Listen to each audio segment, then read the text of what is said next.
Tonight, at least 15 people are dead after a devastating tornado outbreak, and now the severe weather threat is shifting east. Millions are in the path of powerful thunderstorms, hail, potential flooding, and possible tornadoes as communities from Texas to Arkansas try to recover after a deadly night. The death toll is expected to rise. One apparent twister ripping through a neighborhood north of Dallas. Homes torn apart, a gas station where dozens sought shelter destroyed. Survivors searching the rubble. Another apparent twister touching down in Arkansas, where hundreds of thousands are without power, and powerful storms with lightning forcing a delay at the Indianapolis 500. Fans racing for the gate. What this could mean for an already record-breaking travel weekend. Our weather team is tracking it all from Texas. The search for answers in Massachusetts after a bizarre stabbing spree. 4 girls inside a movie theater attacked. A man and a woman also hurt at a McDonald's. Authorities say it all ended in a police chase and crash in Cape Cod, what we're now learning tonight. The desperate search for survivors in Papua New Guinea. Hundreds fear dead in landslides. Residents using their bare hands to dig for relatives. The rowdy reception for Donald Trump from the Libertarian voters at the party's convention. What the presumptive Republican nominee said in an unusual bid for support. The party's message to Robert Kennedy Jr.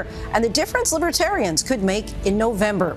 Tearful tributes pour in for pro golfer Grayson Murray, who passed away at the age of 30 just one day after withdrawing from a tournament. What his parents are saying tonight. At least a dozen passengers and crew hurt when turbulence strikes a Qatar Airways flight to Dublin. The emotional victory at the Monaco Grand Prix that overshadowed the race's rocky start. And no doubt you'll know his music and his memorable soundtrack to our childhoods.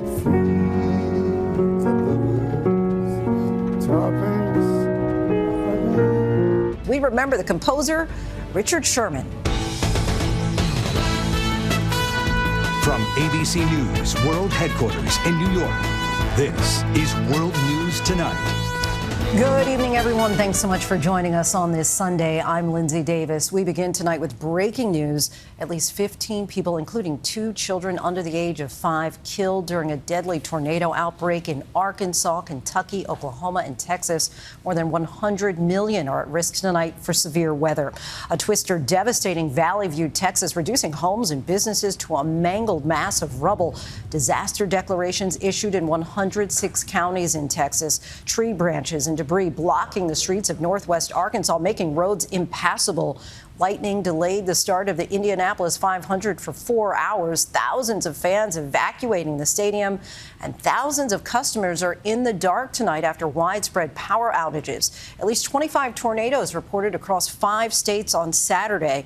All this comes during a record-breaking Memorial Holiday travel weekend. ABC's meteorologist Somara Theodore leads us off from the storm zone in Texas.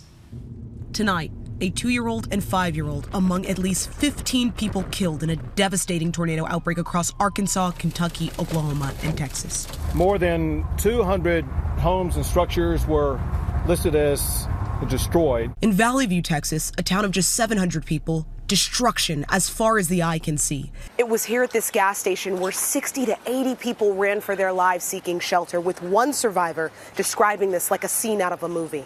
We barely made it. Peggy Heron and her husband Ricky pulled over as the tornado closed in.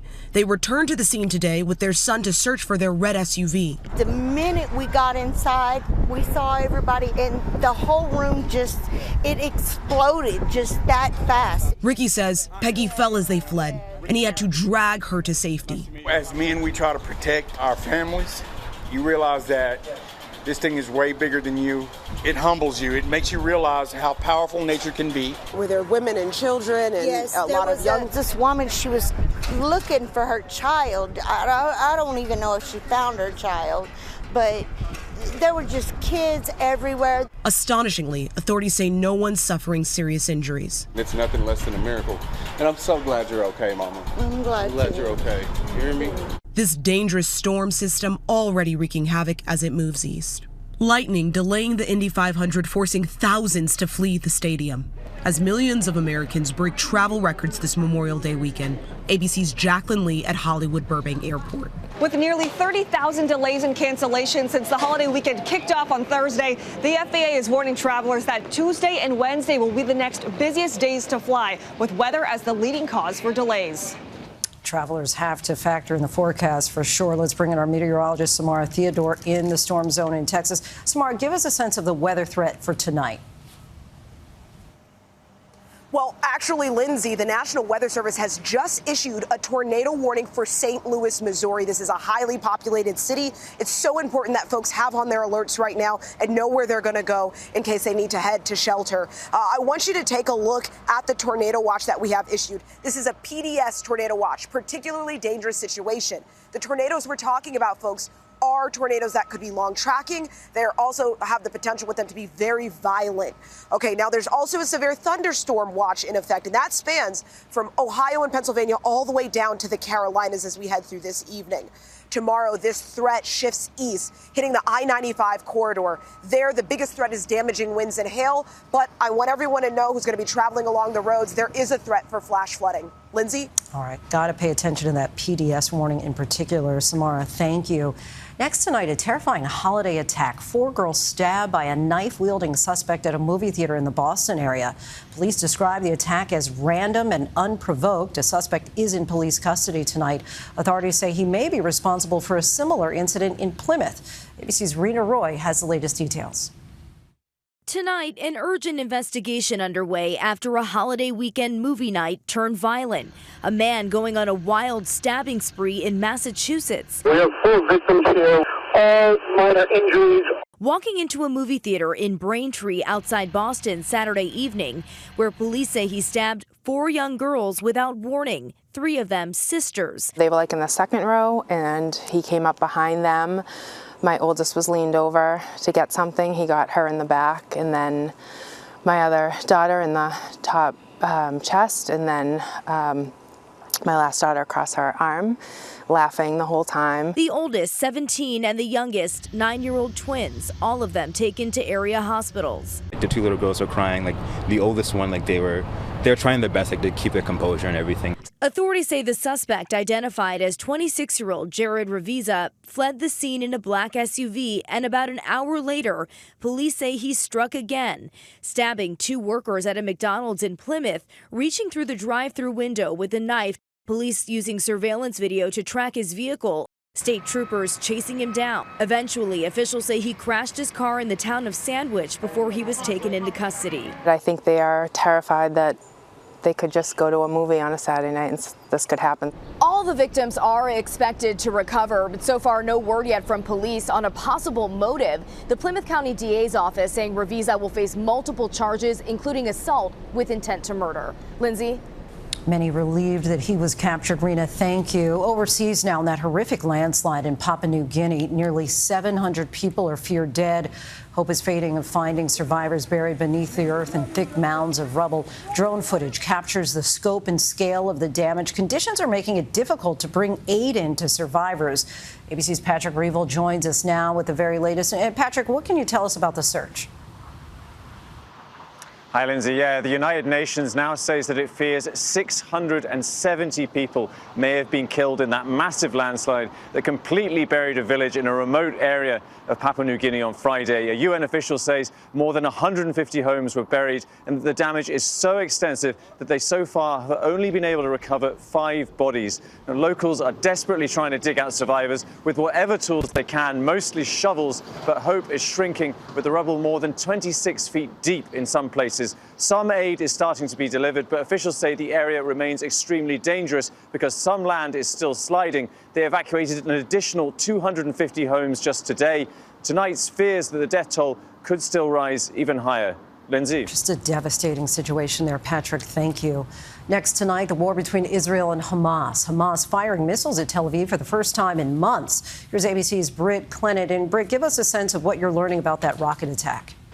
Lindsay, the IDF says those rockets were launched about half a mile from Israeli forces in Rafah, where the IDF is carrying out a military offensive, believing it is Hamas's last stronghold.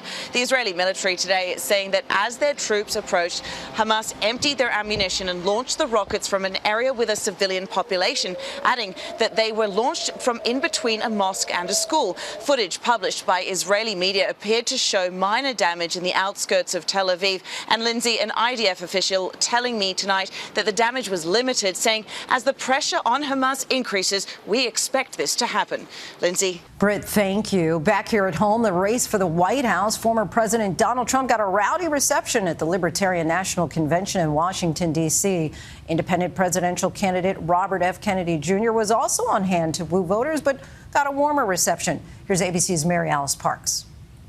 I think you should nominate me or at least vote for me, and we should win together. Former President Donald Trump heckled by a hostile crowd at a political convention this weekend. Libertarian Party members he had hoped to woo, booing him instead. That's nice. That's nice. Frustrated by the frosty reception, Trump mocking their chances for success at the polls without him. Only do that if you want to win. If you want to lose, don't do that. Keep getting your 3% every 4 years. It was an unusual event. The presumptive nominee for the Republican Party speaking at the Libertarian Party's national convention. Trump trying to appeal to their shared interests, a deep disdain for federal bureaucracy. But Libertarian Party members told me they do not see Trump as one of their own. Donald Trump is not a libertarian because Donald Trump is an authoritarian. Libertarians have been spoilers in the past and could be again, especially in a tight race with so many voters dissatisfied with the two major party candidates. During his address, Trump calling out his Democratic rival. Why isn't Joe Biden here speaking to you tonight? And in a statement, the Biden campaign taking aim at Trump's record, saying Donald Trump says his Republican Party is the party of freedom, but tell that to the women who have had the freedom to make their own health care decisions ripped away. Robert F. Kennedy Jr. campaigning as an independent, blasting Trump over COVID lockdowns. Greatest restriction on individual liberties this country has ever known. Mary Parks joins us now. And Mary, I know there was some question about whether RFK Jr. might secure the Libertarian Party nomination. It would have gone a long way, certainly, in ensuring that he was on nearly every state ballot. But it seems like that won't happen. Yeah, Lindsay, that's right. It was sort of a surprise that he went for it. There was no real appetite for him there in the room. The Libertarian Party members that I talked to said they liked some of his ideas, but fundamentally they wanted someone who had been a member of their party. They really viewed him as more of a former Democrat. Lindsay? Mary thank you. Tributes are pouring in tonight for golfer Grayson Murray after his sudden and shocking death. The new details coming in about the cause of death and the emotional reaction from his fellow golfers. Here's ABC's Alex Perchet. Tonight, the golf world in mourning over the news that PGA golfer Grayson Murray died by suicide. Murray's parents releasing a statement saying, "We have spent the last 24 hours trying to come to terms with the fact that our son is gone."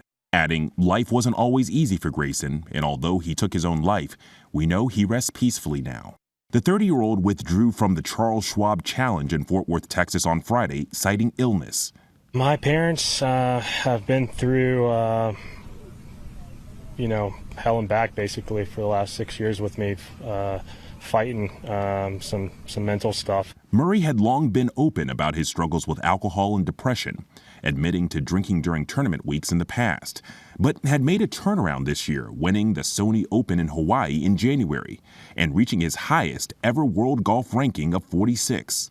Webb Simpson knew Murray since he was a young golfer. When you hear news like that over the phone, you don't think it's real at first, and so I'm super thankful for getting some good time with him. Now, the commissioner of the PGA Tour called the news about Murray devastating. Now, if you or someone you know is struggling with mental health, there is free, confidential help available 24/7. You can call or text the National Lifeline at 988.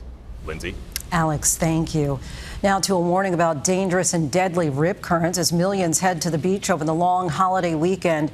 At least one person died and a dozen others were rescued after getting caught in strong rip currents in Galveston, Texas. More now from ABC's Zoreen Shah.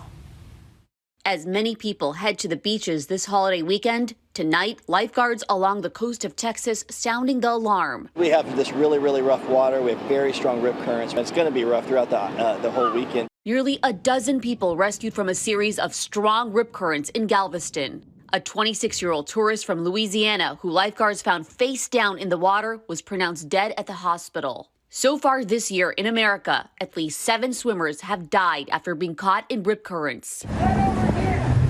A Ahead of the holiday weekend in Florida, 3 Good Samaritans saved this teenager from a rip current. I'm a pretty decent swimmer, and that current was really ripping me.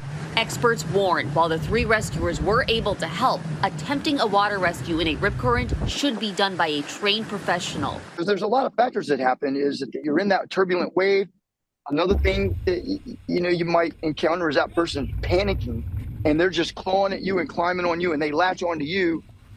Experts say the easiest way to spot a rip current, look for where the waves are not breaking. Another big tip, if there's a red flag warning, do not get in more than waist deep. Lindsay? Potentially life-saving tips there, Zareen. Thank you.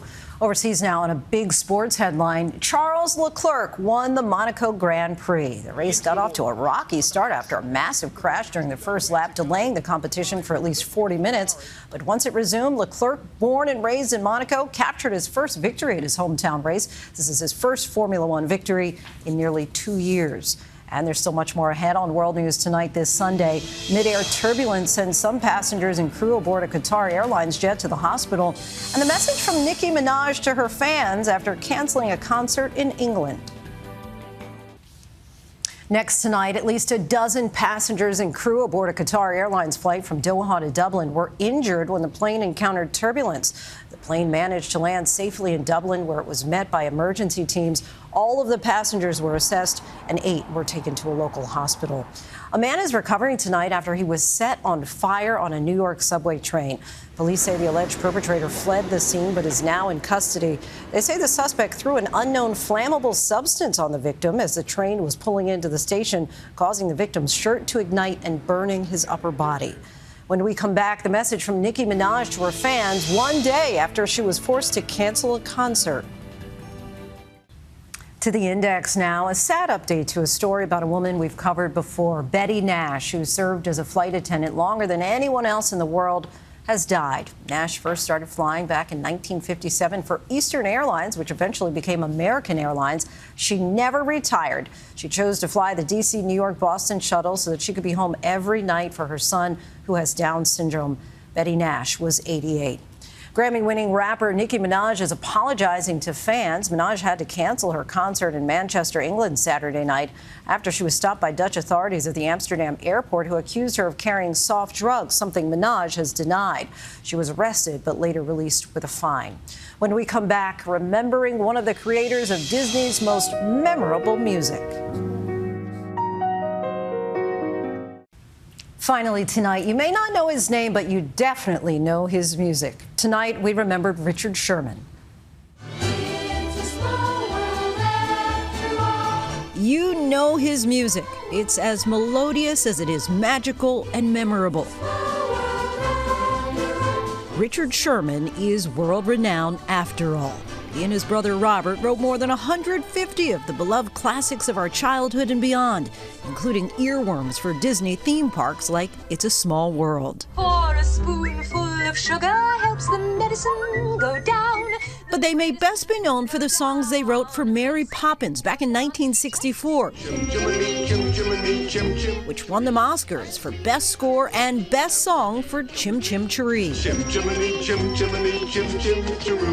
This popular song of theirs became a pop hit, reaching the Billboard Hot 100 in 1965. Bob Iger, the CEO of the Walt Disney Company, issued this statement saying Richard Sherman was the embodiment of what it means to be a Disney legend, creating along with his brother Robert the beloved classics that have become a cherished part of the soundtrack of our lives. Feed the birds, tuppence. Most of the Sherman Brothers songs appeal to all ages, something they learned from Walt Disney himself. He once told us early on in our career, they said, "Don't insult the kid, don't write down to the kid, and don't write just for the adult." So we write for Grandpa and the 4-year-old and everyone in between. The little old bird woman come. For the 50th anniversary of Disney Animation Studios, Richard returned to Walt Disney's office right alongside Dick Van Dyke. Walt used to call me in on a Friday afternoon with my brother Bob, and he'd sit down over here, he'd say, "Play it." And I would play Feed the Birds. He loved that song. Richard Sherman was 95. What a talent. Thanks for watching. I'm Lindsay Davis. Hope to see you right back here tomorrow. Until then, have a good night. Thank you for making World News Tonight with David Muir, America's most watched newscast.